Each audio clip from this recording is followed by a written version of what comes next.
जम्मू कश्मीर ने बहुत कुछ सहा है। पिछले 70-75 साल से जम्मू कश्मीर ने बहुत मुसीबतें देखी। यहाँ कहीं जानें चली गई, हमारे मालो जान का इतना नुकसान हुआ जिसकी कभी भरपाई नहीं हो सकती है। उसकी वजह यह है कि जब हमारे मुल्क हिंदुस्तान और पाकिस्तान के बीच में तनाव रहा, कॉन्फ्लिक्ट रहा, तो उससे जम्मू कश्मीर को बहुत नुकसान हुआ। इंडस वाटर ट्रीटी फ़कत एक ऐसा मुआहदा है जो जंगों के बावजूद, आपस में तनाव के बावजूद कायम रहा। इसमें कोई शक नहीं है कि इंडस वाटर ट्रीटी की वजह से जम्मू कश्मीर को नुकसान है, मगर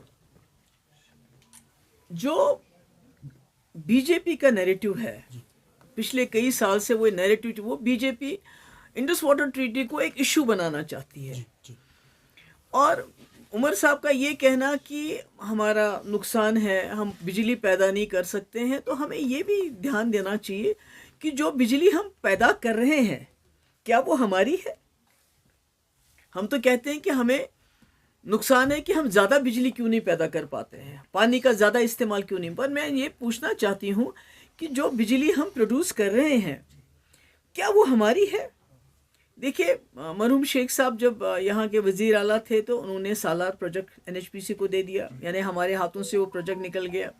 उसके बाद जब फारूक साहब वज़ीर आला बने 96 में, उन्होंने 7 पावर प्रोजेक्ट एनएचपीसी को हैंड ओवर कर दिए। ये कोई मामूली बात नहीं है। तो मेरा ये है कि उमर साहब का और हम लोगों का फोकस होना चाहिए कि गवर्नमेंट ऑफ इंडिया जो हमारे पावर प्रोजेक्ट है, कम से कम 2 पावर प्रोजेक्ट जो पीडीपी ने बीजेपी के साथ जब सरकार बनाई थी तो एजेंडा ऑफ अलायंस में बीजेपी ने अग्री किया था, उसको रखा था। कम से कम 2 पावर प्रोजेक्ट, जैसे रंगराजन कमेटी बनी थी, उन्होंने भी वो रिकमेंड किया है, वो हमें वापस दे, हमें कंपनसेट करे। अगर आप पावर प्रोजेक्ट वापस नहीं देते हो तो फिर हमें पैसा दो, क्योंकि आप पूरे मुल्क में घूमते हो बीजेपी वाले, कहीं 200 यूनिट, कहीं 300, कहीं 400 यूनिट फ्री बिजली देते हैं। तो जम्मू कश्मीर वाहिद एक ऐसी रियासत है जो बिजली पैदा करने के बावजूद अंधेरे में रहती है। हमारी बिजली एनएचपीसी को जाती है, फिर वो हमको बेचते हैं।